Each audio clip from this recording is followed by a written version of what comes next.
let's start with a new poll that came out this morning, a Siena poll saying that a majority, 54%, say that Ukraine, the war there, will financially haunt Americans for years. Now, we're not just talking about making it difficult for us right now. We're talking years now. Well, yeah, well, it's realigning Europe in a sense with Russia. The other thing is the allies and the United States included. I mean, we're going to have to help rebuild Ukraine.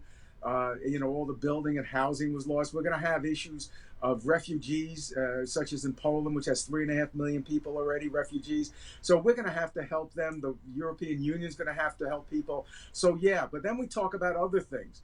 And one particular thing, wheat. Where Ukraine is one of the biggest exporters of wheat, along with Russia. Combined with Russia, they export close to 28% of the world's wheat.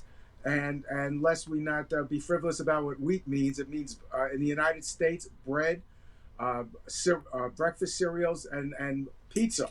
They're all made with dough and wheat, and they're all going to go up in price because the United States only produces 6% of the world's wheat, and the most important number is that wheat per bushel is at its highest level in 14 years.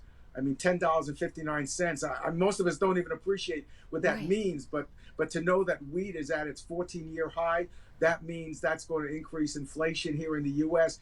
as things that are basics, food supplies, like I said, cereal, bread, and pizza, if you will, are all going to go up in price. And just like gas, people may say, okay, let's make more wheat here in the U.S., but then the machinery to create that also costs more. So it's all that trickle-down effect.